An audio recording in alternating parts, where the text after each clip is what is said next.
Hey, welcome everyone. My name is Seth Dellinger. This is the Embodied Dialogue podcast, and I'm very happy today to be in conversation with Philoy Williams. So welcome, Philoy. Thank you. It's an honor to be in this meeting with you. Yeah, and Philoy, he wears many hats. So there's some hats I don't know about for sure, and I'm going to want to have him tell us. But in particular, he is the founder and the owner of Worldwide Stretch Therapy in the Washington, D.C. area. And more than that, he is the leader of something called the DMV Wellness Tribe. So maybe a place to start is just if you could tell us a bit more about that. And I believe those are not all the hats. Those are just two of the prominent hats that I know about. So what can you tell us about that, Floyd?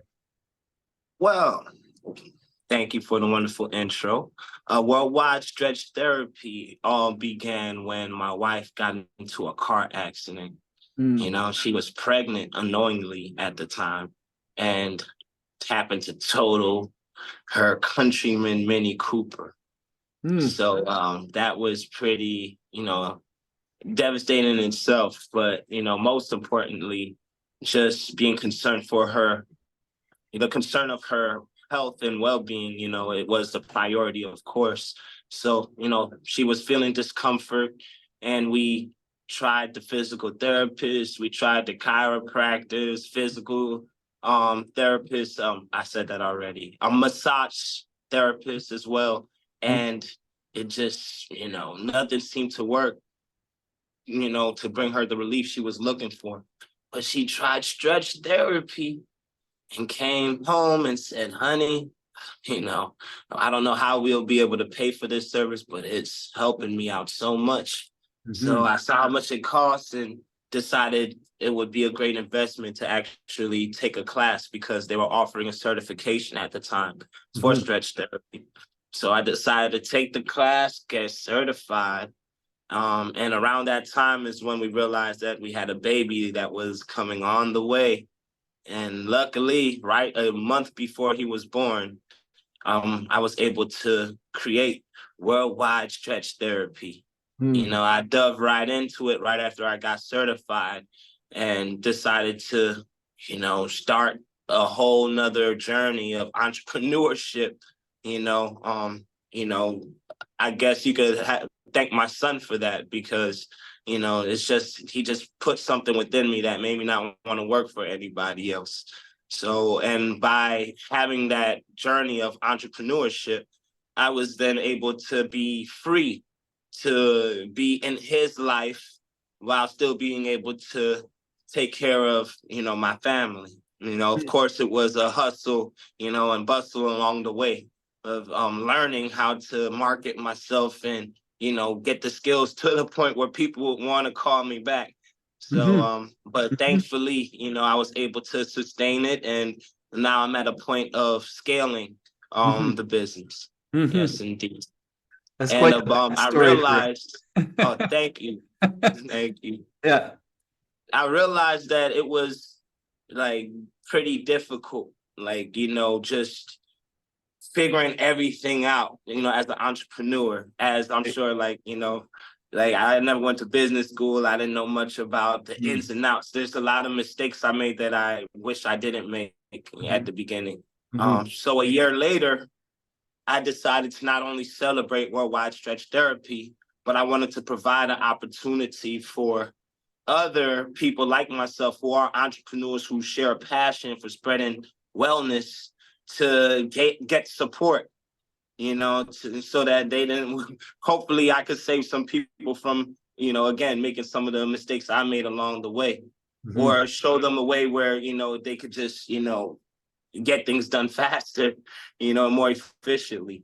So I called a couple friends over and we decided to move forward as a collective.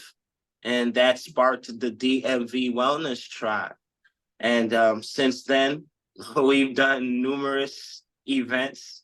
Thankfully, you were a part of some, and Yeah, I think I was able to participate on one occasion with you all, but the group is so active. I keep hearing, about the next thing you're doing. You said it started with 3 friends, but how large is the DMV tribe today? Today, 8 months later, we have about 46 members active, with the tribe.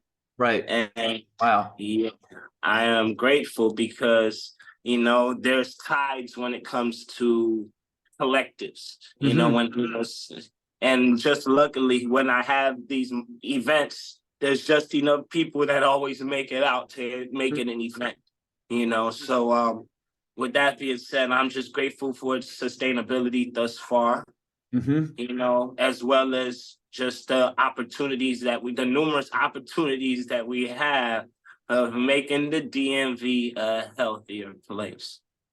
Sweet. Yeah, it's a really personal story you have. Like, I don't know, many people can say that their family and their business were born almost at the same time in that way. And yeah, just like from a situation that sounded really difficult and challenging after that car accident, it also became the sort of embryo of something. Again, didn't mean that so literally, but it kind of works too. Like it really flowered into this beautiful thing. I'm wondering, before that incident, was wellness kind of an idea in your head already? Was that something that you were already thinking about, or was it those events that really turned you towards the question of wellness? Well, I will say that wellness has always been on my heart. Since my early 20s is when I just did a little bit more research because I wanted to focus on self-preservation. How can I position myself where I can live to see 100 years old? Definitely we have to start from then, those practices at least. So I invested in a juicer, and I juiced everything I could put my hands on until, I just got sick of it and I don't really juice as much anymore. But that sparked so many other just interests that led to where I am now, which is, pretty health conscious, I would say, enough to helping people along their health journeys as well. I am a nutritional advisor, along with the personal training fitness that I do at the gym. So, and that's been a part of my life, it was as officially as a personal trainer for the past 3 years. I've been, more heavy into the nutrition and, more heavy into leading people along that pathway. But it was such a passion of mine prior that, while working at Trader Joe's in that time frame, I was just enlightened to, organics and, kosher and just a certain standard of foods that, I just felt that it was necessary to enlighten my friends to. So, as far as health and wellness, it's always been a passion to spread it. But starting entrepreneurship has definitely furthered that initiative and has led me to it led me to bring about the DMV Wellness Tribe. And, and though it's only been 8 months, I believe that it's been 8 effective months, and just looking forward to continually just pursuing this mission of making the DMV a healthier place. So what are, in those 8 months, like, are there some highlights that, stand out for you? Yes, indeed. One highlight in particular is that one event that you participated in. I'm so proud to know that we are partnered with the National Guard, the DC Armory, where, we're able to provide all types of wellness. You have the Fender cry method that you provide. I don't know, I butchered the name. I'm sorry. Feldenkrais. Yes, indeed. Feldenkrais practitioners are used to that name being, having all its variations. So that's sweet. Oh, yeah. Oh, yes, yes. But it was just such a beautiful thing personally to be a part of, also to witness there's several modalities, your modality, the stretching modality, the foot reflexology. We had someone bring in a beamer where they could lay down and get electromagnetic, energy into their body. We had somebody bring teas for the people to, just get that antioxidant empowerment. And it was just a beautiful event altogether, just, the camaraderie that I felt, And so, yes, this is what it's all about is, utilizing our gifts, playing to our strengths in a way where people can benefit and, improving their quality of life. Right. And you mentioned some of the different modalities involved. I mean, the word wellness, of course, can be a pretty broad word. And you do have in the tribe people doing many different things. So I'm just wondering how do you kind of are there like certain principles that kind of like are the glue that holds it all together? Is it a manner of more like showing the community what is the diversity of ways to approach wellness? Or I'm just kind of curious about like the organization as a whole and how you kind of coalesce around wellness.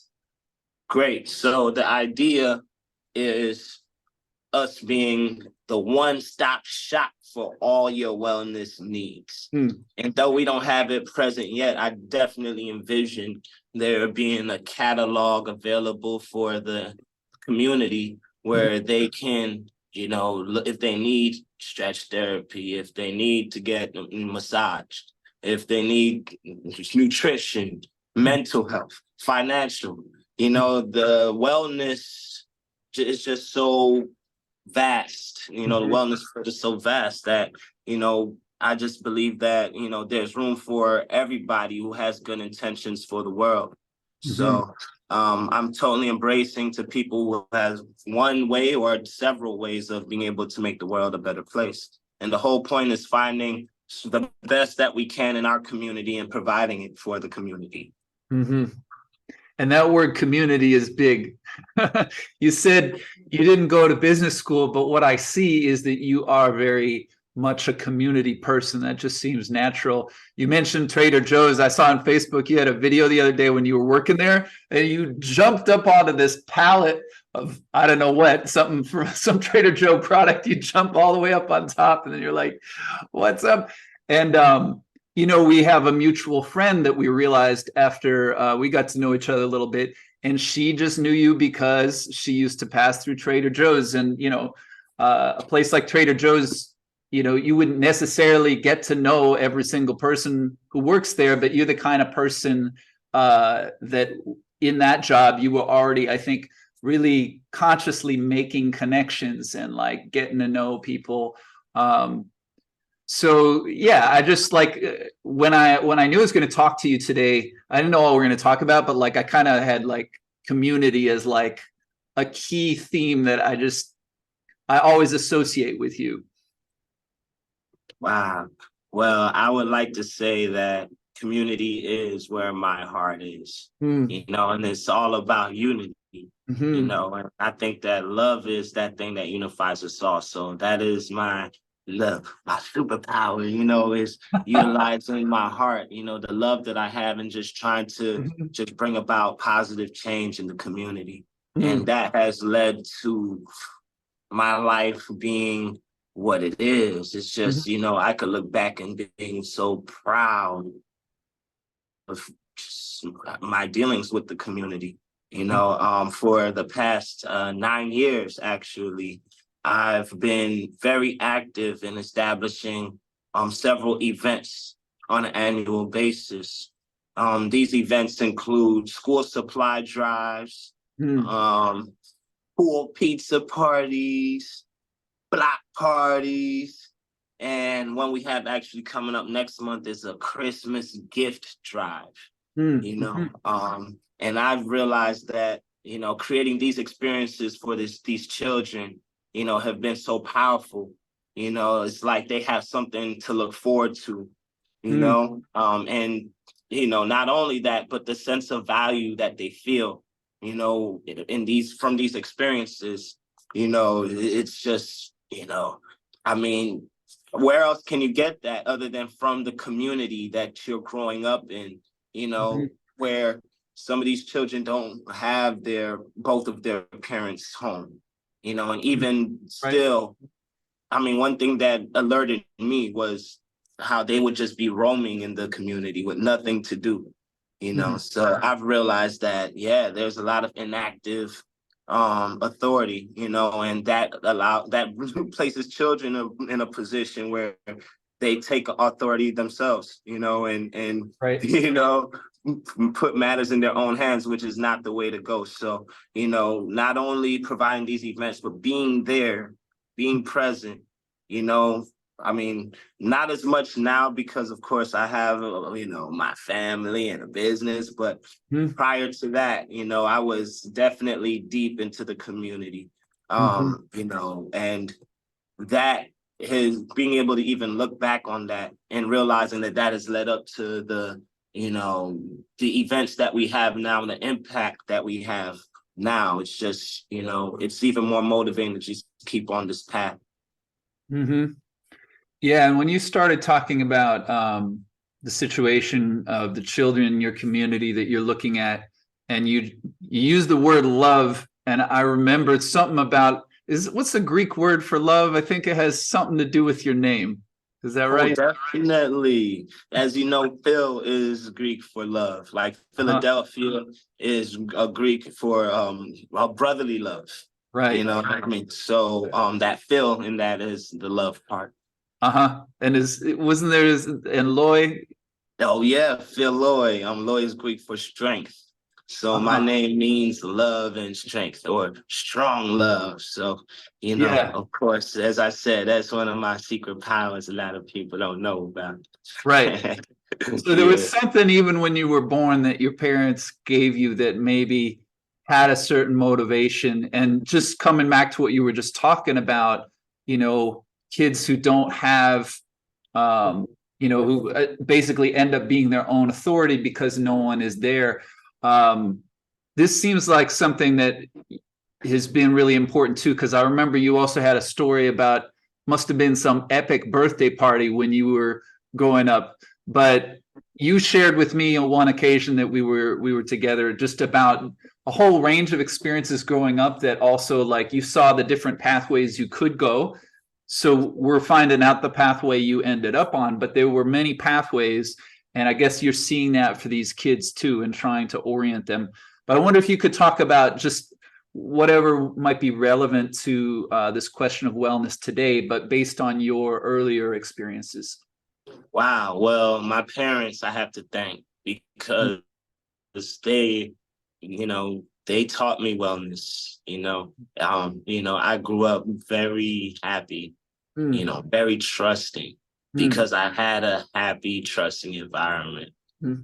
I grew up as a church kid, Okay. and yeah, multiple times in the week, Saturday and Sunday. Saturday would be a church day, but then Sunday we would have something called Pathfinders, where we dress up. It's kind of like our version of like Boy Scouts or something like Mhm, that. mhm, We learn, the different marches and steps, mhm, and just the discipline mhm, of our belief, which is mhm, being an Adventist and just being a good citizen. So mhm, and so a lot of these children that were part of that Pathfinders group were part of a school that I went to, which was a school within my faith of Seventh-day Adventists as well. mhm, So some of these kids I'd see 7 days a week. And some of mhm, them were like some of my best friends, even. mhm, It's 5 days a week at school, the 6th day, 7th day after the school week, Saturday at church, and then Sunday, mhm. so every day. And even more and crazier than that, my father taught at that school Okay. Mhm, and my mother taught at that school mm, mhm, that both of my siblings also attended. mhm, So mhm, my siblings, my mother and father were all, a part of my life. mhm, And I'm the baby of the family. mhm, So, I grew up kind of, embraced, you know, as the baby generally is, you know. Mhm. Yeah, I'm the Mhm. spoiled one that they talk about. Yeah, that's Mhm. me. And so from my experience, you know, I mean, not only did I just have that love, but you know, just they go that extra extent for my birthdays. I think the one that in particular that I mentioned was my 5th birthday, because that birthday just stands out so much. I Mm. mean, I just saw how, you know, I noticed the living room looked so regular when I left, and when I came back, it was just like whoa, like my mother just went to a crazy extent to just decorate and make Mhm. it just look like just Disneyland, you know, just without Yeah. the roller coasters, you Right. know, and Right. put me in my nicest outfit and Mhm. made me feel all good about myself, you know, Mhm. rubbing the Vaseline on my face, you Mm. know, Mhm. say you look like $1,000,000, you know, come here, birthday boy. And, you know, Right. all my friends from school would come over. I'm surrounded by my friends taking pictures in front of this nice looking cake. And it's just like, wow, you Mm. know, these Mm. experiences I've realized didn't stop there. You Mhm. know, they are still relevant and they still bring enrichment to my life, you Mhm. know? Mhm. And so, and I've realized even when, you know, attending the school that I did when my parents, you know, also were attending as educators, you know, I saw how my father, he had that embracing effect on the children there. And this was no ordinary school. This school was similar to the community that I worked with. As the community I work with, it's like a subsidized living type of community, lower income, you know, hardship type of background families that are in Mhm. that community.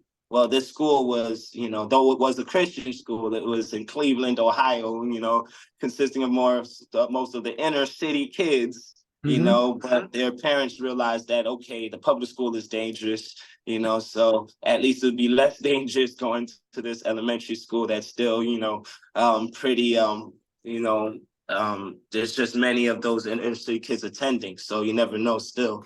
And so that was my experience, is just watching my father just, you know, I mean, he had tough love. I mean, luckily they weren't as strict as on teachers who smack kids. Yeah, man, my dad was one of those educators. Pop, pop, pop, what are you doing? You talking during class?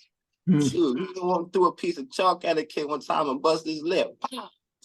Wow. That's serious stuff, man. Mm. Yeah, man. But that's that same love that kept them kids out of trouble, kept them kids out the streets. You Mhm. know, even some of those kids now, they hit me up and they're obviously not kids anymore, but they say like, "Wow, your dad was like a real time father figure to me." You Mm. know, Right. yes. You know, I saw that effect that he had on the children, and you know, that really inspired me as a child, watching Mhm. how he just was there for children. Sometimes I come to my dad and I say, "Hey man, can I get $1?" He said, "Man, you know, I ain't got no more money, man." Because he gave all his money to all the other kids. And though I felt kind of like, "Hey man, you're my dad, you're supposed to give me the money," I also realized like, wow, man, I'm grateful that, you know, to share my dad with someone that could really use him, you Mhm. know, because I really, you know, have it all. You know, I realized that, you know, and yeah, I mean, again, you know, I realized I had it all because some of those kids would have the Jordans, the Game Boys, you Right. know, the latest everything that was, you know, like the newest thing. I realized like they would have it, but I also realized that, you know, they'd only come to school with their mom. You know, some Mhm. of them didn't even knew their father. I mean, there Right. was a time that we had a talk, and the talk led to like 90% of the class breaking down in tears because it, you know, they fell deep into just broken homes, you know, and Right. just experiences. And I didn't realize, like, I realized then just how serious, like, of a pandemic that is, you Yeah. know. And so, you know, it really built empathy, you Right. know. And Right. so now I'm at a point where, you know, of course, as children, like, what am I going to do when I grow up? I'm grown. So it's like, what am I doing?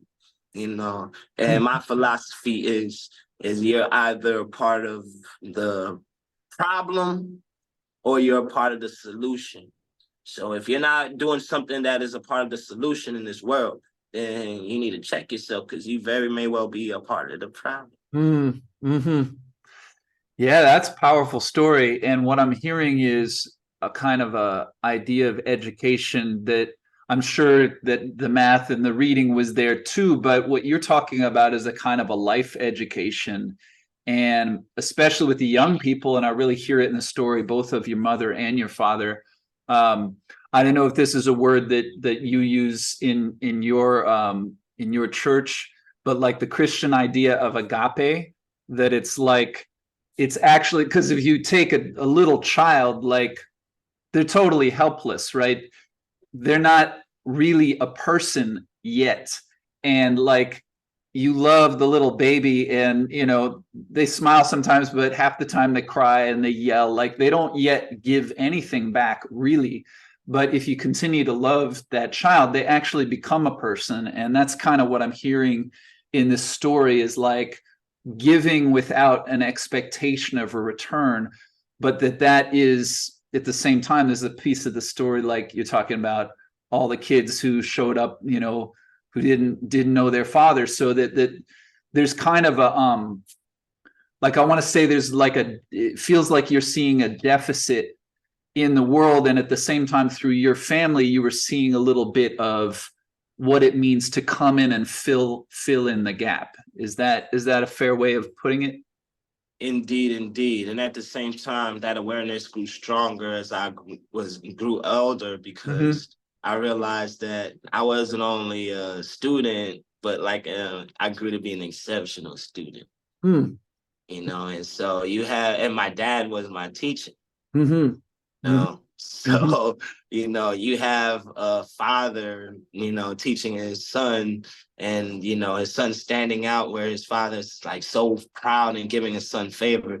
Then I received a lot of like, side eyes, like they actually call my dad out on that, like, like favoritism, because I mean, but and that actually led to him actually, highlighting my wrongs, like, oh, my own son got a D+, see y'all? I say, oh man. Oh So man. I realized how that affected him as well. But Yeah, right. but it just, it's needless to say, just that environment was powerful for building that awareness of just who I was surrounded by, and especially now, I just feel that a sense of responsibility to just, do my part, whatever that may be. Right. So hearing all that makes me want to ask you about the experience of how old is your son now? You're now a father, and you're also actively doing this work in the world for the community. I don't know if you're going to call out your son if he gets a D+, but how has that impacted you to be raising your son?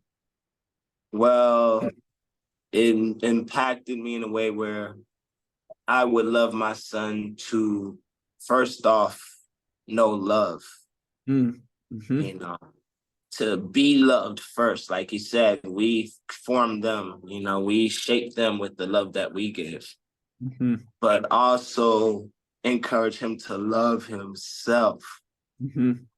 Because before you love yourself, how can you love someone or love the world, So, and after loving yourself, or along with loving himself, to love service, being of service, Yeah. And in order to be of service to someone, you have to love them, So my plan on taking him along my journey, I'm actually so proud of him, because yesterday he got published in the magazine. Oh, DMV wow. Wellness Tribe actually got published, but he was in the picture.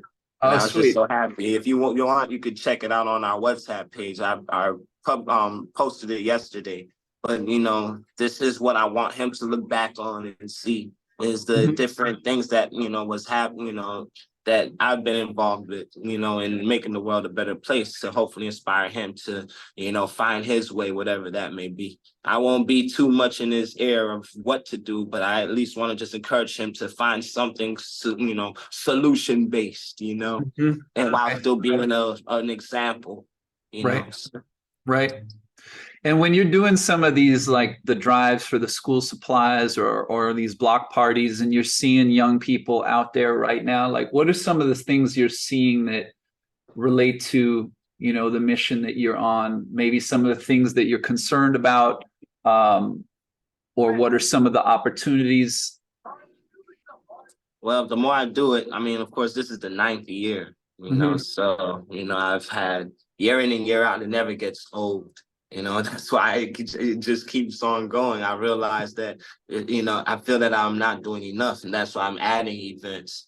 But I realize that, these parents really appreciate it, Mhm. because, you're not just giving the kids a break, you're giving the parents a break. Right. The more that supplies you give them before school, the less the parents have to go in their pocket to get them, supplies, Mhm. and, but those kids as well, like, again, the sense of value that I felt from wonderful experiences as a child that still live on today and still bring enrichment in my life, Mhm. is hopefully somewhat something that I can provide for these kids through these experiences. Mhm. Mhm. Yeah, that's fantastic. So, the DMV Wellness Tribe, you go to different events all around the region. I don't think 46 people show up at every event, but there's kind of a network. That's right. Uh-huh. And yeah, you were talking about kind of envisioning a one-stop shop. I'm just wondering kind of like what are some of the next steps, or even like, when we put this video out, are there any upcoming events that you would want to make sure people know about? Of course, we can put some links underneath the video and everything, but what are some of the things that are on the horizon right now? Well, actually, we are gearing up for 2024. And Mm-hmm. I'm kind of in the process of reimagining the DMV Wellness Tribe. Mm-hmm. Yeah, so, of course, in a little over a month, this whole year will be over. Mm-hmm. And so it's been about 8 months already since the DMV Wellness Tribe has started. And, um, it's been like a ministry of mine because, again, I wanted to give entrepreneurs the opportunity to connect and have support. Mm-hmm. As I didn't really have that when starting Worldwide Stretch Therapy at the beginning. Right. But a lot of these events and just the financial power behind it has been, kind of out of my pocket, Mm-hmm. And so I believe that these 8 months have been powerful in enlightening the tribe to the value of what it is, of this collective. And so starting 2024, I'm planning on creating it in a way where it's along the lines of a chamber of commerce type of thing. Mm-hmm. So, of course, it will be more official in how we can highlight the several services that are affiliated with the DMV Wellness Tribe. And this would be, this tribe would then transform into something where it's more of a subscription base for the members. Mm-hmm. And So, that, well, I was just going to say, like, part of what I'm hearing you talking about is like, in addition to look into the community, just for someone who's already got a passion for wellness and wants to make that, their main life purpose, that's not necessarily an easy choice. And so the tribe is also for its members who are already wellness practitioners of various kinds. It sounds like you're trying to also give support on the path of wellness, because I mean, I think arguably we could say, like, we need a tribe like this in every city, and I don't know if we have one, I mean, there are all kinds of good programs out there, but it's also easy to look around and see where, you know, it's really lacking. So I wonder if you could talk a bit about that, because it sounds like, you know, your own, there's been plenty of struggle in your own path, but there's some kind of motivation you had, again, maybe going back to your family. I was even thinking about this before we got on, because I went for a run, and when I was running, I thought, you know, every step I take while I'm running isn't so hard, but you know, it was hard. It was like leaving the house to go, like, you know, you have to motivate first. And then sometimes once you're already in it, like you can, you know, then I'm like, oh, it feels good to be running. I'm outside, you know, like the sun and fresh air, and I move my body, it feels good. But on some days, it's like I don't actually make it through the door. So it seems like motivation is one of the key things that you're doing. That's right. That's right. You know, and I think that brings me to one of the principles that I have, which is to stay inspired. You know, I will say this, I'll admit this on this podcast, everybody, that Kung Fu Panda makes me tear up. All right, tell me more about that. Yes.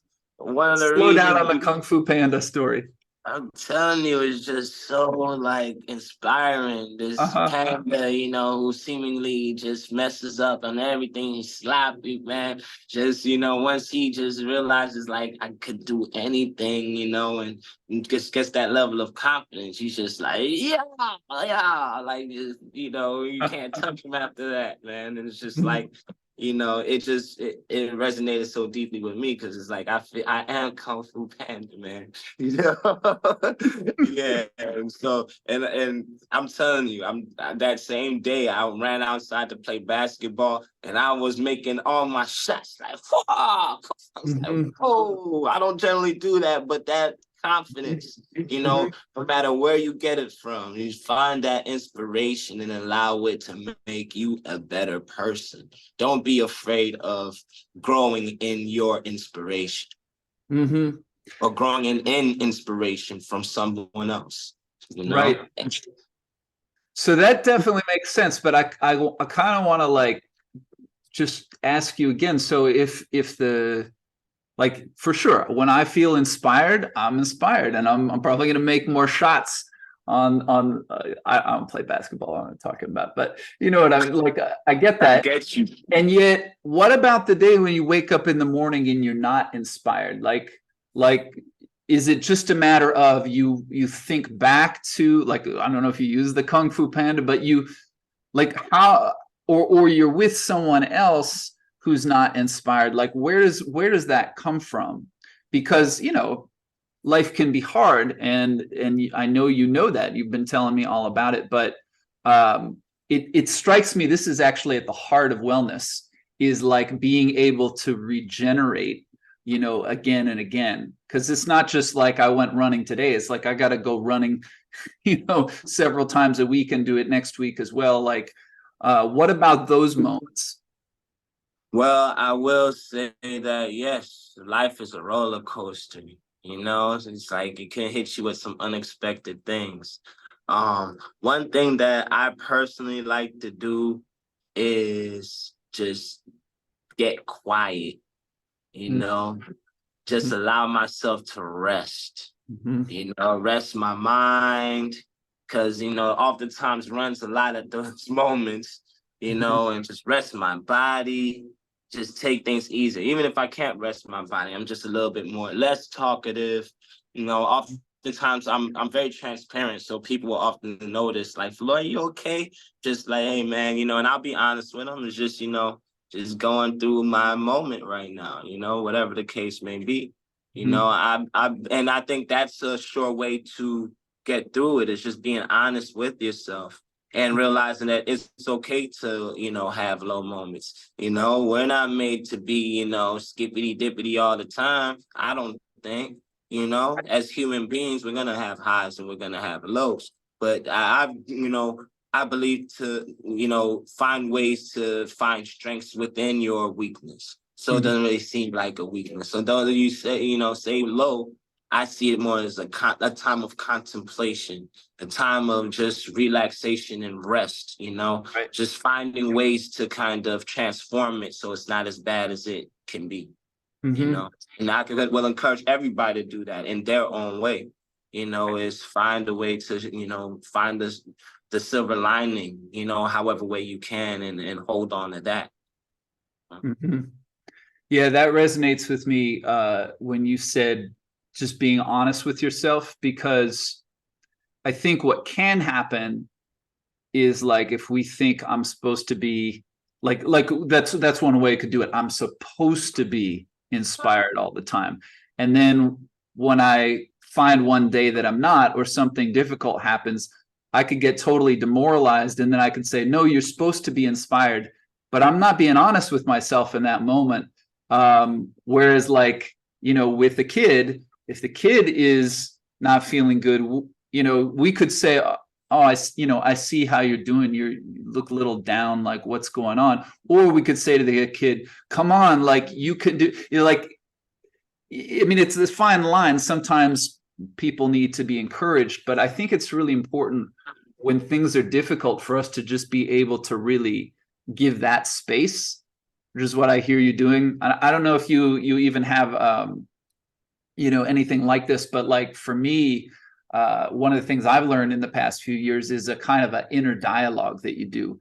And I mean, we're talking to ourselves in our head all day, but to really almost be able to slow down and be like, what is going on with you? And be like, almost like have a conversation back and forth inside. And if you can acknowledge to yourself, hey, this is difficult, then you can actually begin to break down why is it difficult, or what would you need to feel better. But, because we could just, zoom ahead. Like when you were talking about, well, you love to rest, I also thought, yeah, but Philoy does so many things. Like, how do you find the time?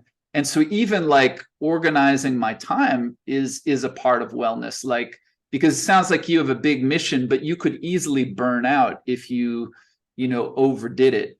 And I wonder if that's also a question maybe for other members of the Wellness Tribe, or something that you talk to the people who come to the events about, in terms of just managing the like, I guess we're talking maybe more like the long-term view of wellness. Well, believe it or not, the DMV Wellness Tribe is what keeps me up.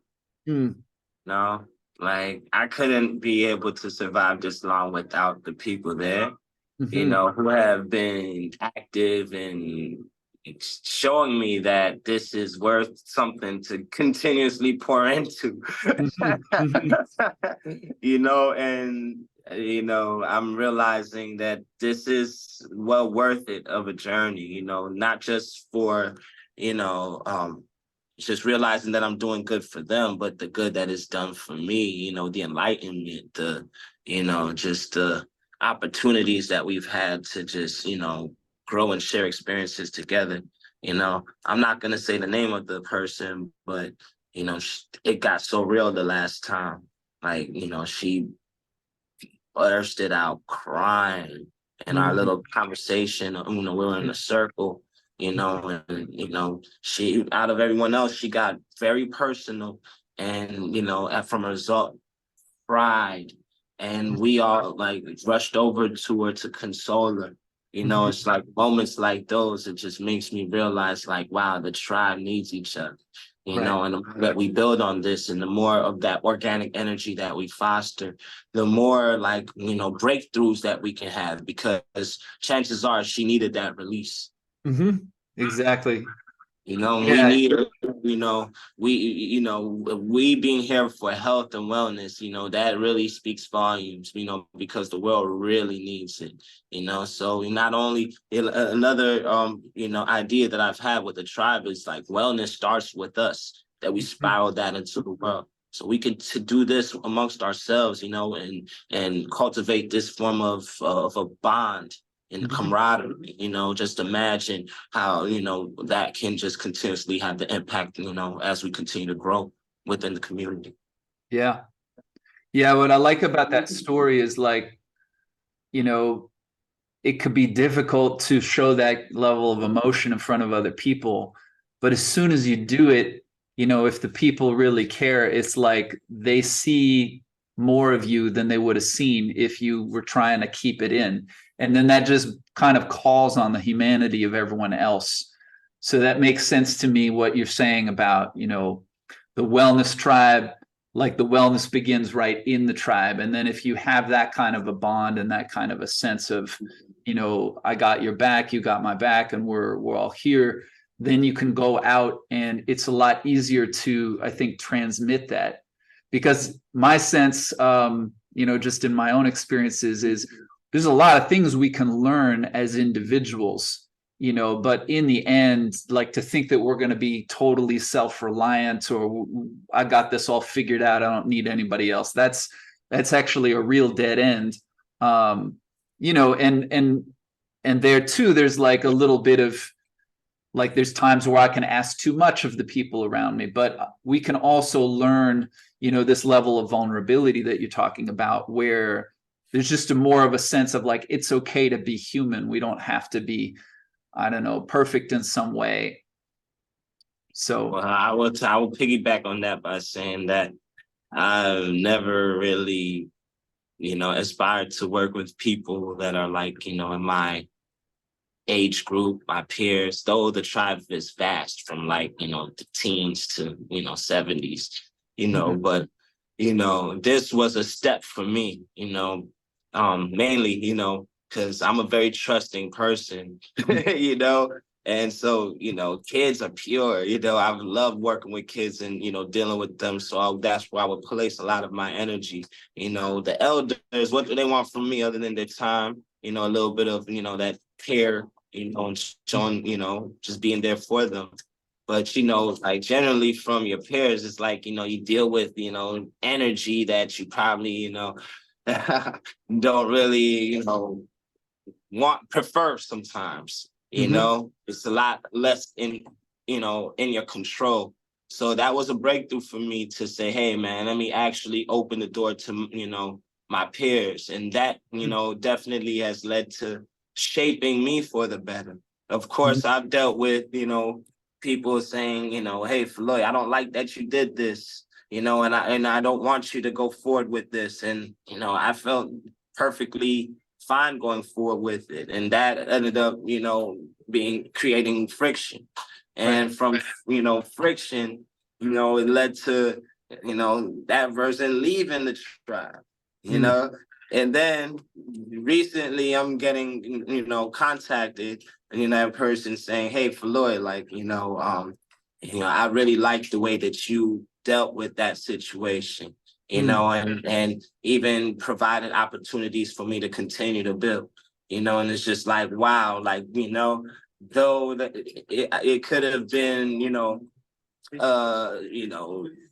not so good turnout, just staying consistently focused on the positivity has led to, you know, things working to the favor. And that's definitely the motive, you know, definitely motivates me to just continue just, you know, staying on the positive and, you know, just embracing, you know, that mentality as we grow and build, you know, even amongst my peers.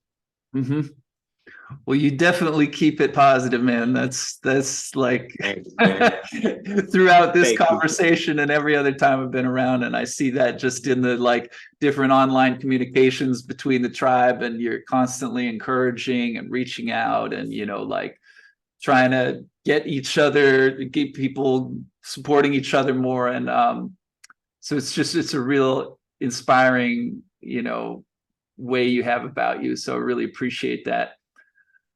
Thank you, man. Yeah. My big idea is, you know, just, you know, whether it's health, whether it's love, whether it's doing good, it's like make it a lifestyle, you know, not a hobby, you know. There's some people who are like, you know, hobby based. Like some of them just go to church one day a week. And you know, saying give people each other hugs, you know, and a kiss, mwah, you know, and you know, whatever else. And you know, but they see them somewhere else, they're just like, ah, this guy, you know, what's up, man? Just keep it moving. But it's like, nah, man, if you're gonna do this, make it a part of your life, you know, make it a lifestyle. Yeah, I love that. I sometimes say to people, self-care is a way of life. Like, it's not just you got a morning routine. Like, I'm glad you got a morning routine, but it's just a way of being. And I see you really speaking to that and building community and demonstrating that. So that's beautiful. It's been awesome to talk with you today, Philoy. I'm just wondering if there's any final words beyond what you just said that you wanted to add before we go. I'm definitely, again, well, let me just ask you the very practical question. How can people get in touch with you or get in touch with the Wellness Tribe if they want to bring the tribe to their event or, find out about your services? What can they do? Well, right now we are on Instagram. You could check us out at DMV Wellness Tribe. And also, please check out Worldwide Stretch Therapy. If you could ever use some freedom from aches and pains in your body, and that would be WWS Therapy on Instagram. Excellent. Okay. Well, so we'll put all that information below this video. Thanks for taking the time with me today, Philoy. This was a pleasure. Well, I'd like to shout you out for this fire podcast interview. Much love to you. I salute you and hope to talk to you soon. All right. Take care, my friend. All right. You too.